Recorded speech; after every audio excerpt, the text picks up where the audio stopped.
We're super excited to host this event. This very important topic to us.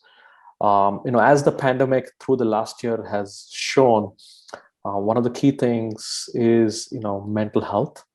And, a lot of things have moved from in-person to teletherapy as well. So a quick thing about what we do at Direct Shifts, we connect clinicians to employers for short-term or long-term opportunities. We use a lot of technology and AI to filter out and parse and do the matching behind the scenes so that, employers can find excellent candidates. As I mentioned, Mental Health Awareness Month is huge for the industry of healthcare, and also given that we have a global pandemic. So we're working very closely with Betterhelp this month and have been for a little while now. So Ori, do you want to just say a few words on Betterhelp and how you help teletherapists to help grow their teletherapy practice? We are part of Teladoc, which is the largest telehealth company in the US. And our mission is really to make what we call professional counseling accessible, affordable, convenient. So anyone who struggles with any life challenges can get help anytime and anywhere. We have been helping almost 2 million people so far to get help. And we are seeing a tremendous growth in demand for our services as a teletherapy platform. Personally, my background is in business and marketing and sales. I'm coming from companies like Betterhelp and other companies in technology or in digital health background. So I'm very excited about being here with you and talking about mental health and what Betterhelp is doing nowadays to help people and help clients find therapy quickly and find therapists that matches their needs in a quick and affordable way. One word of caution, I am not a therapist, so I will be speaking on behalf of Betterhelp and our experience and our work with a lot of therapists. Thank you again. Okay, thanks, Ori. Great. George, if you wanted to say a few words, give a little introduction on yourself and your background in the industry, please. Yes, my firm is Anderson & Anderson. We're based in the Brentwood Hills section of Los Angeles. I'm actually 83 years old, and I've been practicing psychotherapy since 1971.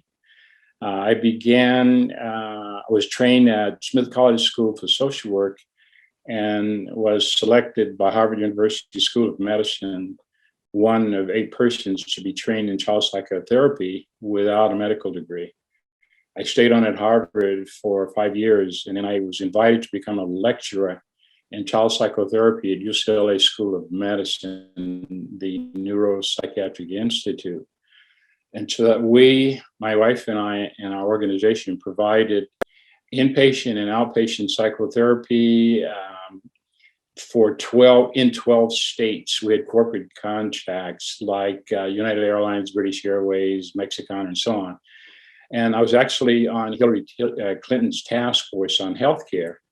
And what happened, of course, is that once we developed managed healthcare, organizations like mine basically disappeared. And so I reinvented myself by writing a curriculum on battle risk intervention, and later was asked to write a curriculum for anger management.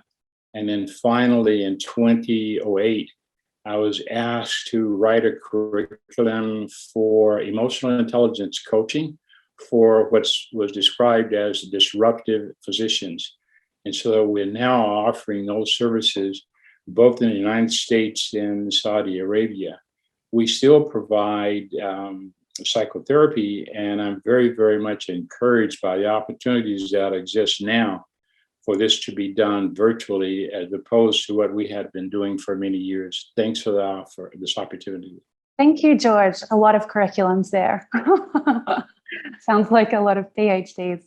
Okay, and then last but not least, until hopefully we can see what is happening with Steve and our other panelists. But Sarah, I'm just going to ask you now to give a little intro on yourself and your experience in the industry.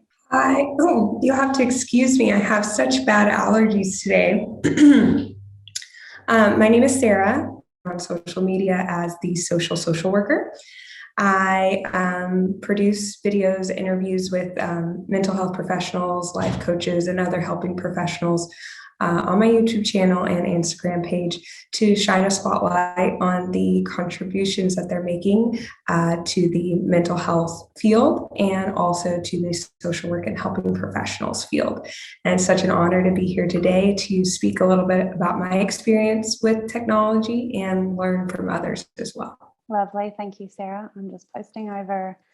So the panelists that we have today, I've just included the links and how you can connect with them on LinkedIn to everybody in the audience. So they're over there if you wanted to be able to connect with anybody directly from the panel. Okay, great. I'm quickly going to see if we have Stephen that's come into, there he is. Okay, sometimes people come in through as an attendee. So fantastic. I'm going to move him over to the panel. And he's there joining us from New York. What a great view. Yeah. Okay. So I'm an LMSW and a KSAC. Have about 10 years of experience. Been doing telehealth for the past 14 months. And I've specialized in substance abuse treatment, but not exclusively. And I guess that's about it. Oh, he's being humble. He's got a lot more to share than that, everybody, but that was a good intro. Thank you, Stephen. Okay, so I'm now going to just remind the audience, this is an open panel. We really want people to be engaged in the questions throughout. So if you have any questions, just down the bottom, you should see there's a little chat and a Q&A. So you can either directly in the chat or the Q&A. It can be confusing, so either or is fine. We'll see your questions there. Throughout the panel, please feel free to share anything in there, and then we will be opening it up more questions more to the audience at the end. Okay, so the first question that I wanted to raise is around what we're all living through and have been living through, which is a global health pandemic.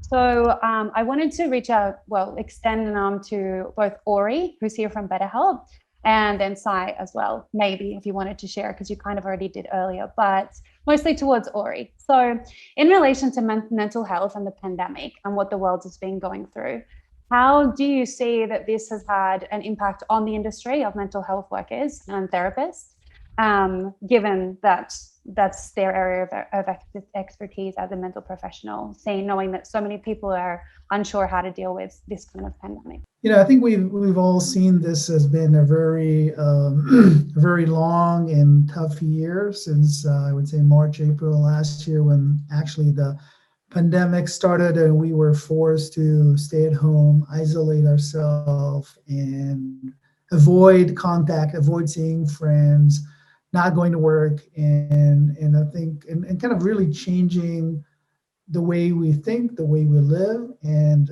at Betterhelp, as a company that offers consumers access to mental health, we have seen tremendous growth in demand, unprecedented growth actually in demand in the month of April and May last year. Lots of people, were complaining obviously that their level of stress and anxiety has gone up. People were concerned about their health, of course, with the pandemic, livelihood.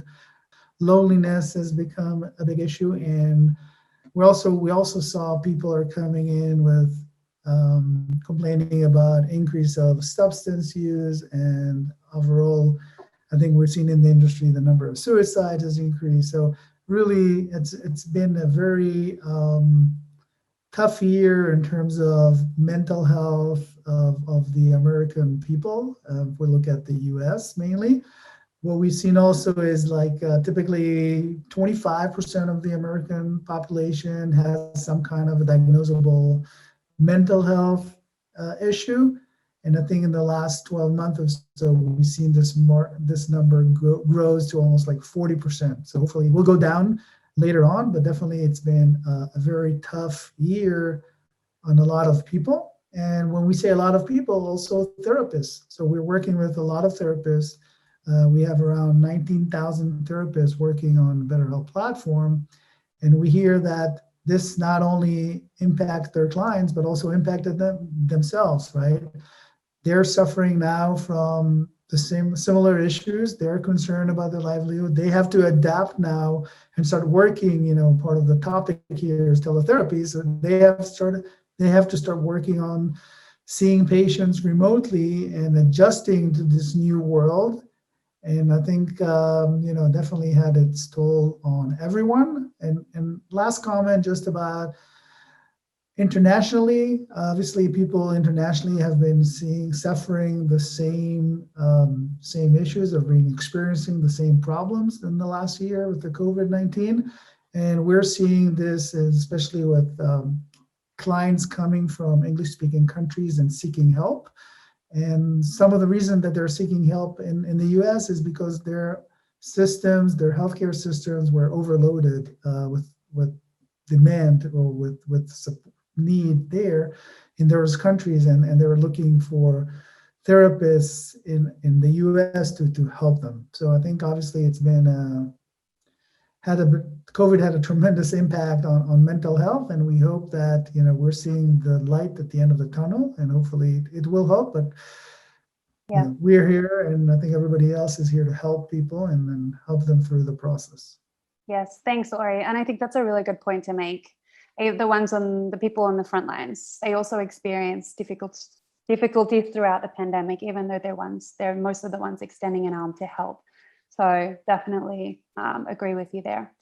So then talking about teletherapy, obviously it has grown and extended so much in the course of 12 months, but teletherapy was around for quite a while. So post-pandemic, and I'll reach this out to you, Sarah, Stephen, or George, do we think that teletherapy is here to stay? Do you think people will return back to working more in the office? Or do you think teletherapy is here mostly as a form of the new way that teletherapy will be conducted? That I actually work with the physicians who are increasingly being burnt out. And so that one of the things that we have seen is the largest number of physicians ever in the United States that are seeking to retire early or to do less or move away from clinical practice, some other form of providing services.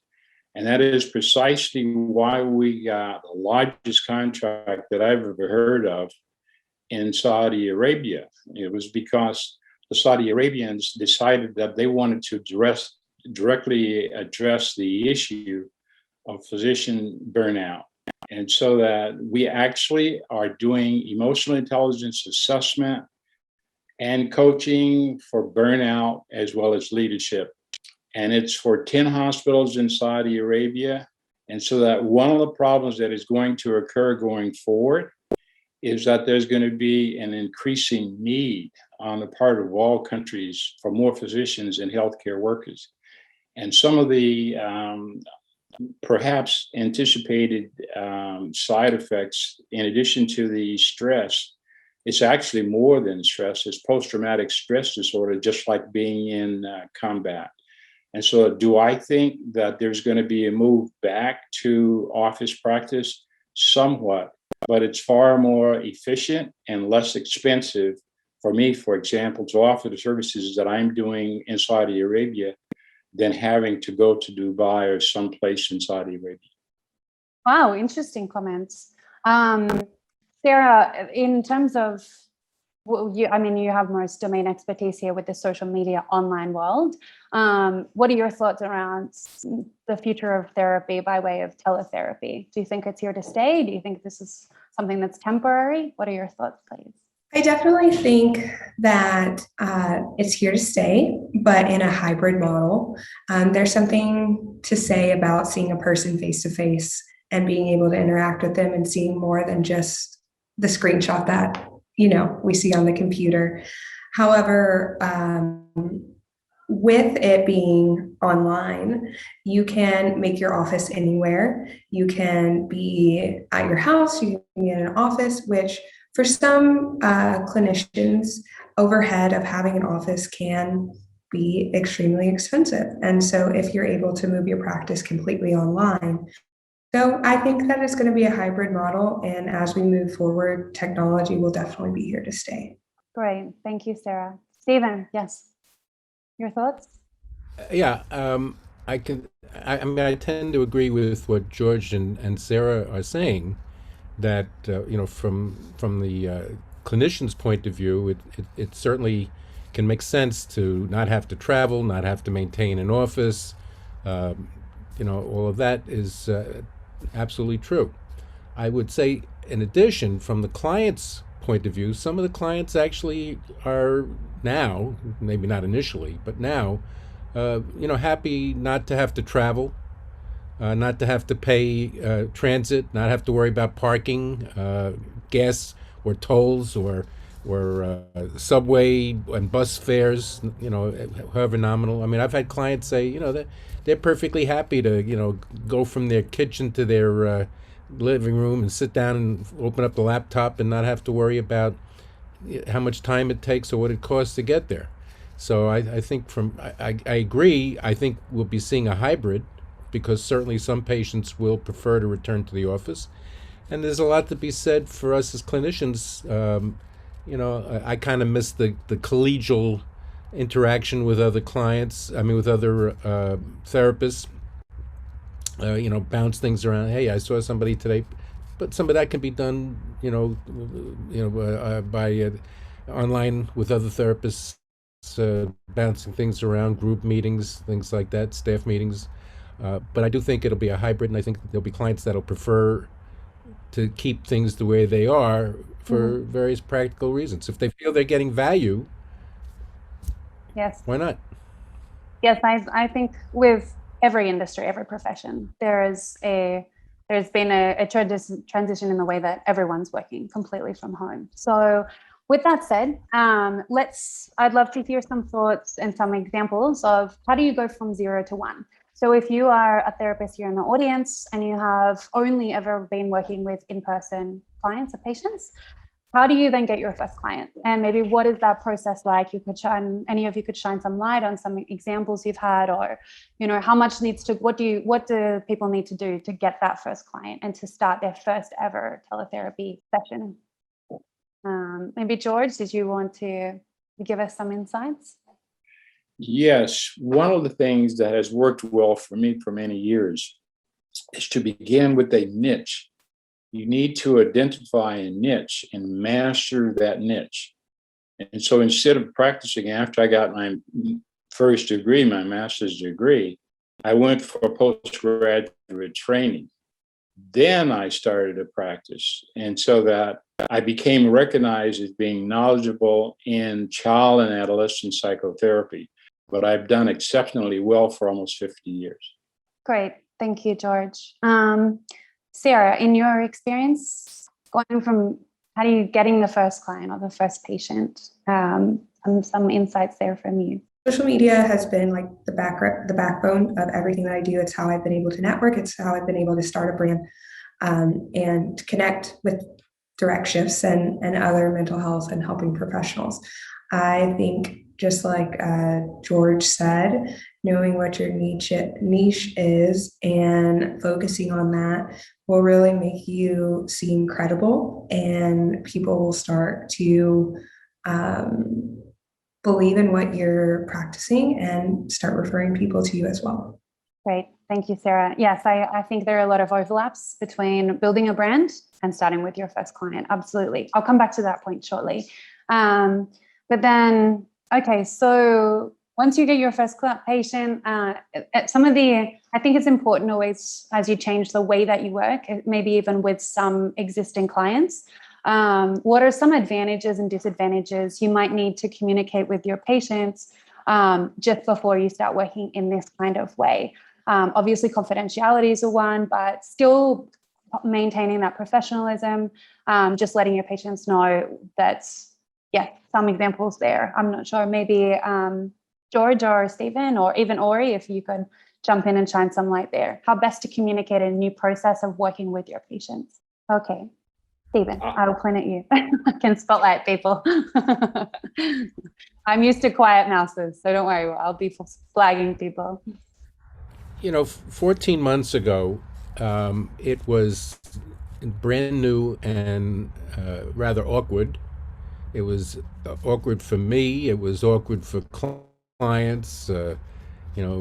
Establishing the connection. But what I've found over these past several months is that the clients have become very comfortable with it, and so have we. I've been using Zoom, DoxyMay, FaceTime, whatever the client had, or the agency that I was working with might have insisted upon. I used all of these different media, and I think the clients have gotten quite used to it. I think, look, 14 months ago, who had heard of Zoom? Nobody, right? But now people are using it for all kinds of things, including, being in touch with family and friends, not just therapy. Or with their primary care physician. My primary care physician does Zoom sessions. Who would have thought? Or guys, events like this. yeah, his office is walking distance, from where I live, but we're doing Zoom sessions. In any event, it was awkward at first, but I think clients are used to it. Some will never want to be part of it, and some will prefer it. And I think it's the wave of the future. Yeah. The wave, I'd like to. the wave of the present. Please do, George. I'd like to As just one thing I wanted to say. Any audience that's listening in, anyone, I know most of you are therapists. If you have any questions or any comments as well, please share them over in the chat and the questions. We'd love to hear those from you too. Okay, George, sorry about that. Please. The pandemic, and it's because it was my idea to write a curriculum and began coaching physicians. It was actually a formal request that was made by a hospital chain out of Dallas, Texas, that explained at the beginning that they had 68 hospitals in the US, and they did not want to have an adversarial relationship with their physicians, because something that happened in 2008 was a demand or a new mandate by the Joint Commission on the Accreditation of Healthcare Organizations that said every health organization in the US must have written policy as to how they will address physicians whose behavior at work risk patient safety. And they called it disruptive behavior. So from the very beginning, I had to be introduced to Zoom, because I couldn't expect every physician to travel from wherever they are in the US to my home or to my office. And so that it really, really works well for me. And I believe that the hybrid that may occur later would be a combination of the two. Ideally, I would rather have my first contact face-to-face and subsequent sessions via the internet or some virtual format. Yes, interesting. Thanks, George, for sharing. I then just want to jump over to the next question, which for me is really what I love out of webinars and listening to stories of people that have gone through something that I'm looking to do myself is tangible experience. So as we're talking about how to build your own practice as a teletherapist and how to grow possibly already an existing practice, what are some of the tools that each of you have used? Whether Sarah, it might be social media, George, it might be, I'm not too sure where yours would come in. Ori, I know you would have a few comments here, but in terms of the actual resources that you could look at, that could be a tech stack of software, it could be social media, it could be a marketing plan, building your own personal brand. But what are some of the tangible resources or tools that therapists in the audience could use to build their own practice or get a start on it? For me, is social media. And so the thing that I've been doing for 3 weeks is just blown my mind completely. I've been putting simple polls on LinkedIn. The last one was on the 7th. I put a simple poll, and so far it's over 9,000 responses to the poll. And so what it does is that it increases my internet presence. And so that if you look at any of the niches that I work in, I do very, very well. And it doesn't matter which search engine or which country that it's in. And so that, remember, I was already doing this before there was social media. But for me, that's the only way to go. You have to build your personal brand using social media and become an absolute expert. I don't trust anyone for doing that work for me. I do that for myself. Yeah. Sarah, I'm sure you've got some comments to shine on here from the social perspective. Well, like George said, social media is everything. You can connect with people from all corners of the world and be able to have a conversation in real time, which is something that wasn't possible, a long time ago. So it's great to be bringing people together from all over. What's also amazing about social media is it's free. Being able to Google and say, like, how does this algorithm work? Or how can I connect with these people? It's not money, and it's not going to cause you to drain a lot of your personal or professional, like business finances. The key is just having time management. And that's something that when we're juggling clients and trying to build a brand, sometimes goes to the wayside, and me, myself included. Sometimes you forget that if we don't put ourselves first and promote our own personal brand, then it becomes very difficult to find new clients or make new connections. Thanks, Sarah. I mean, it sounds like a lot of work as well. And I'm sure it's difficult. The business side of telehealth and teletherapy might be, for if you are looking to build your own practice, a huge burden or a huge heavy chunk of your time is spent on building your brand, building your practice. Ori, I'd love to hear some words from you around Betterhelp and how platforms and companies like Betterhelp can take that time from the therapist and allow the therapist to save that time and then focus what's important, which are their patients, and giving the best practice and service they can. Referring clients or getting clients. So Betterhelp has been around for 80 years, and we actually created a platform that provides all the tools that are necessary to run your teletherapy practice, if we can call it that way. So Steve mentioned before, he's using FaceTime and Zoom and maybe Doxy.me and others. Here on Betterhelp, basically the platform includes text messaging, video, chat, worksheets, tools, billing. We kind of, what we've done and what we've learned from a lot of the counselors is that they really love providing therapy. A lot of them are not, maybe George is excited and Sarah, both of them are excited about social media and marketing, but a lot of them are not marketeers, or they don't want to be marketeers. They don't want to spend their time looking for clients and putting together the technology that's needed. And Betterhelp, there's from one side the platform that includes pretty much everything that's needed, and on the other side is we are going out there and bringing in members. So we're bringing in clients and referring them to our therapists or therapists that work on Betterhelp. That's not our therapists. These are therapists who join Betterhelp. And when we as at Betterhelp actually spend millions of dollars every month on acquiring new members. When members come to Betterhelp, what they do is they go through 30 to 40 different questions that they have to answer.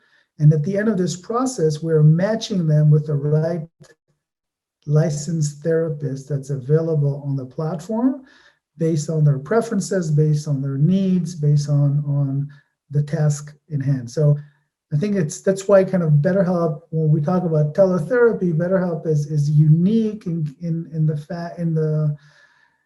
is very unique because it also brings in the client. So basically, we can create or bring in almost what we call unlimited referrals to our counselors, because we are just doing a lot of work on going out there and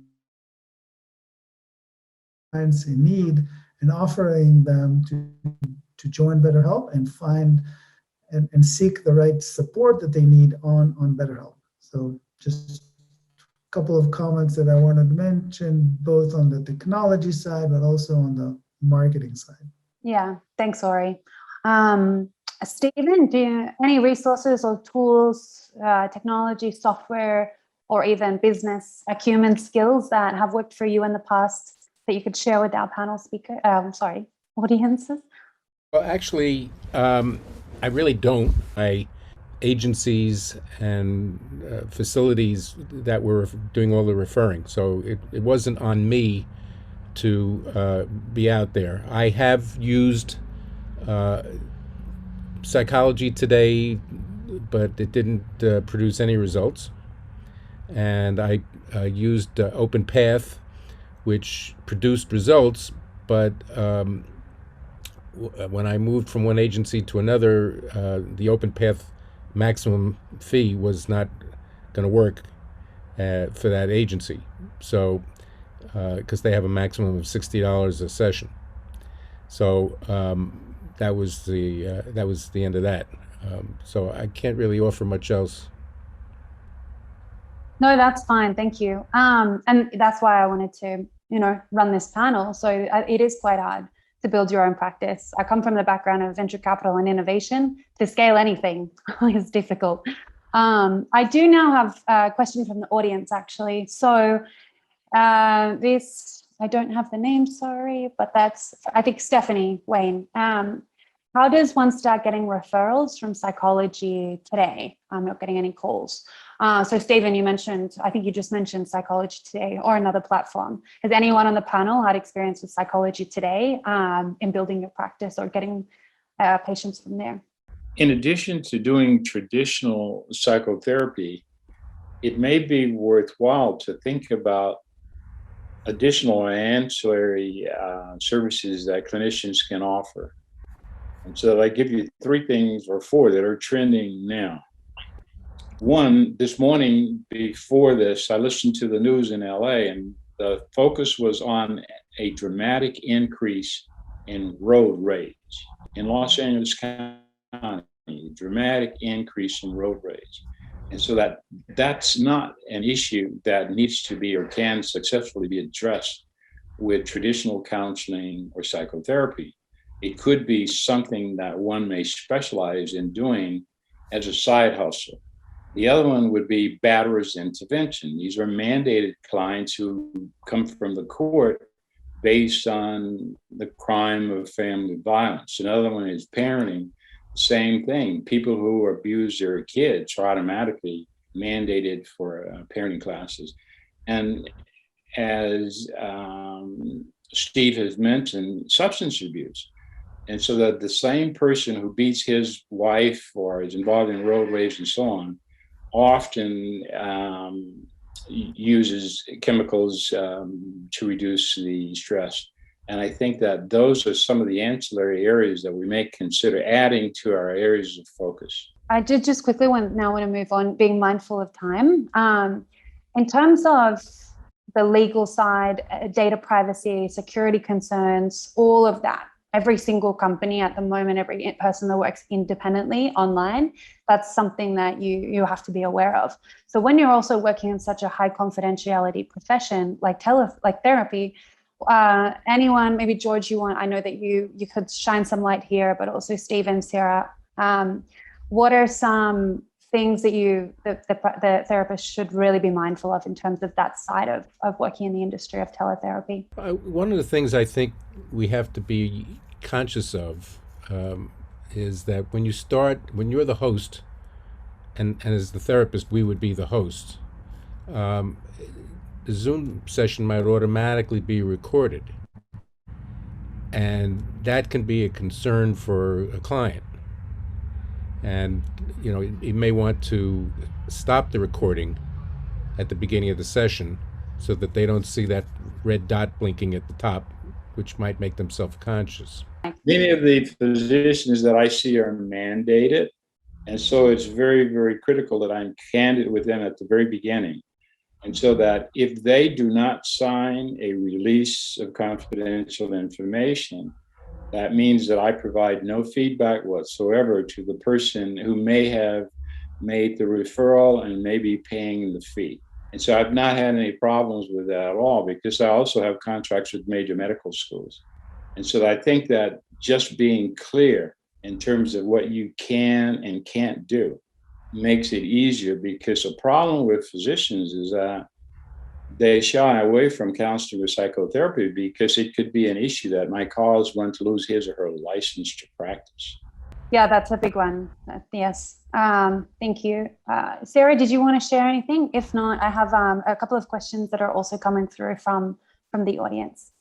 No, I mean, the biggest thing that I can, I guess, add to that is just being conscious of your own boundaries.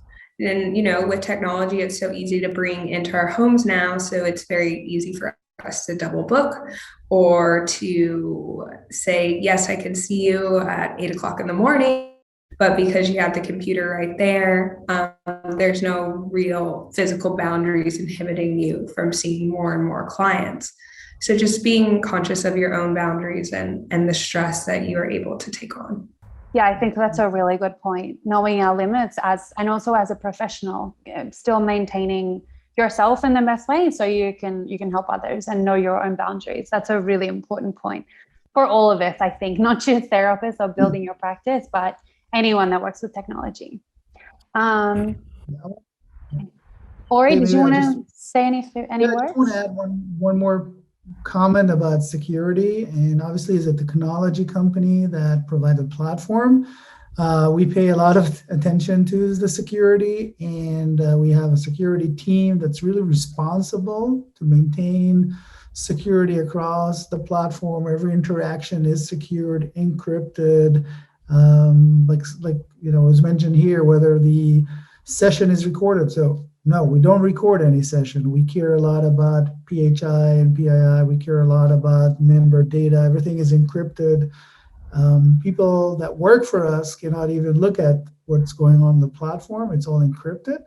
So I think, when people, like you said, when therapists go on and looking for a solution, whether it's other tools or just using FaceTime, or they have to think about it. What do I do with the data? Where is it stored? Is somebody can go in and look at this and make sure that they definitely think about security all the time, because we know that this is becoming a major issue for every service provider at the end of the day. Yeah, data runs our lives these days, data and technology. Thank you, Lori, for sharing those. I have a couple of questions that have just come in from the audience. So we have hit the time, 3:45. If the panelists are okay to stay on until 4, or just to answer a couple of questions with the audience, I'd love to now move over and we can start those questions coming through from the audience. So if you have to jump off, just let me know.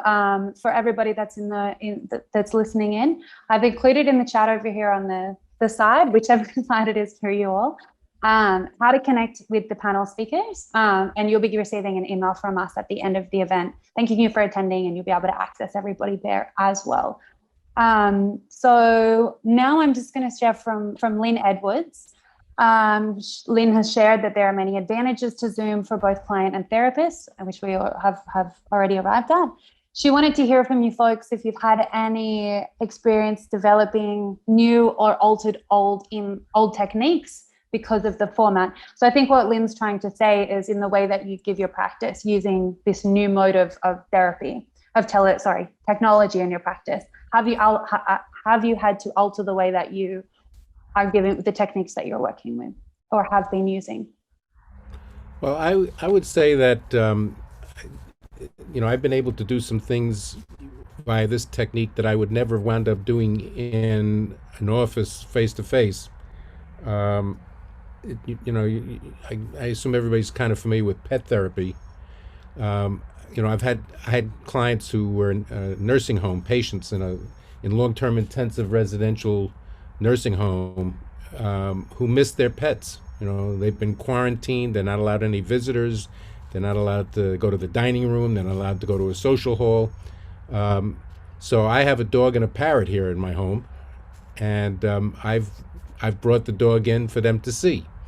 One of the clients told me she loves birds. I brought my parrot in for her to see, and just put a smile on her face. And you got somebody who's been quarantined for the better part of a year stuck in a room, and much of the time with a roommate they couldn't stand. To be able to put a smile on somebody's face was a big help. That was a win. They were geriatric, most of them. Said she'd always wished she could have gone to New York to visit New York City, to see the Big Apple. Well, she wasn't able to do that anymore. She wasn't going anywhere.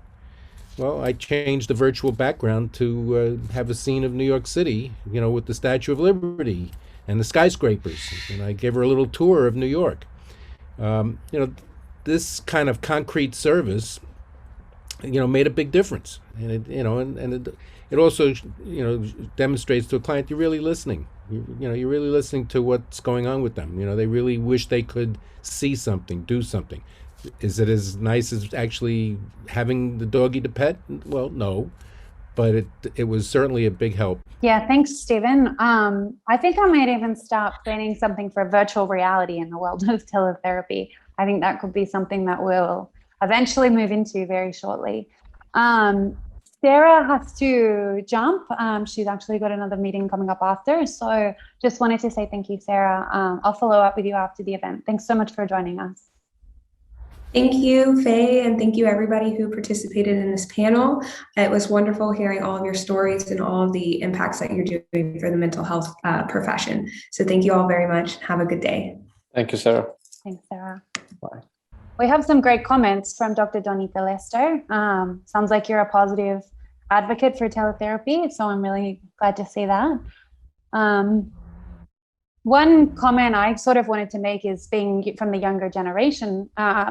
I think teletherapy moving forward into the future for years to come and even in the short term, just the way that people in general and humanity engages with and leans on technology, I think for the future of like what will be my children, my younger brothers, this is going to be a huge part of the way of mental health, whether it's in the professional practice side of therapy or how you subscribe to therapy. I think teletherapy is something that's going to continue to be very, very prominent in the world. Okay, sorry, I'm just looking for questions. Anyone in the audience, if you wanted now to share any other questions, feel free, it's open floor. As we're finding these, if maybe George or Stephen, if you wanted to share any insights with anybody on maybe some personal stories or something you could share from your experience of maybe when you first got into teletherapy, or some things that you just wish you had have known. Someone could have told you, hey, be mindful of this before you start in teletherapy. Any stories you could share. We always love to hear the personal experience. Well, I have lots of stories to share based on being a senior citizen, but one that's unusual, and I hope that it is accepted as it's meant, just an unusual experience. I was teaching at UCLA, and part of my responsibility was to supervise psychiatric residents and fellows on their treatment with children and adolescents. And so that in meeting with one of my residents, he says, I feel bad about you. And I said, pardon? He said, you are my teacher and you charge $50 an hour and I charge $150 an hour. He says, I think you're doing yourself a disservice. And I didn't know what to do with that information, but the one thing that I did was that I increased my fee. And I finally learned that I could increase my fee just based on the quality of services that I did. And so that I tell you now, I work with physicians. My fees, and you can see on my website because I don't hide, my fees are $500 an hour. And I have never had a person question or complain. Because back to what I said at the beginning, I believe that we should go all out to master our niche. So whatever it is you do, you want to be recognized as being really, really good. So what people say now is Anderson is very expensive, but they don't complain about paying it. They pay it anyway. So I don't know whether that's something that's worth sharing, but I did. And I hope it's perceived in a positive rather than a negative light. Yeah, no, definitely. Thank you, George. So something I just learned, which is really interesting. So thank you for the question, the answer that came in. I have a terrible spider phobia, and I actually live at the moment in Central America. I'm in Mexico right now. My boyfriend is a surfer, And he will sometimes send me photos of when he's on the way to surf in some crazy reef break. And he'll send me a photo of a tarantula. I freak out completely. So who was that? Someone just shared, Barbara. Virtual reality is being used for phobias. So I just wanted to say thanks for letting me know. I will be researching that right after. But there is something I would like to just share. I had a client who was telling me everything was just hunky dory. Everything was great. She was, if it had been a phone conversation, I would have assumed that everything was just terrific for her. But because we were on a telehealth call with video, I was able to see body language and see that there was something else going on. And I, tactfully pressed on that to ask her, what's really happening. And she became transparent and told me that she was really upset about something, but had put on this antic disposition to mask it. And, if this had been a phone session, I wouldn't have had any way of knowing there was something going on with her. But this was a distinct, video. I think that's a really interesting question. I know a lot of people in education with children are having just that problem at the moment. So I think engaging or having anyone where you're working with in a tele mode engagement is a really important thing to be mindful of. So yeah, if we had any other comments on that, I know Sai, you could also, as a founder and CEO, with our employees, or Ori, you could also share some light there as well. You think people engaged in teletherapy? Look, I think, as a company, we also went remote over the last year. And, one of the common things which we have utilized as a company is over communication, a lot more training, and, just utilization of more and more of these tools, just be more patient and cognizant of all of this. That is something which has helped us immensely. I think, not being afraid to pick up the phone or Slack or any of these channels and basically, call each other and talk about that. That's been helpful. And also, I think, it might be really helpful. Therapists is something that we have seen as a demand from employers go up tremendously. We have seen nursing go up through the pandemic over the years. Last year, physicians, frontline workers, therapists. My wife's a physician, and I could see her, being a frontline worker. She's an emergency medicine physician. I could see the amount of stress that she went through. Talking to therapists, I think, has helped overall there.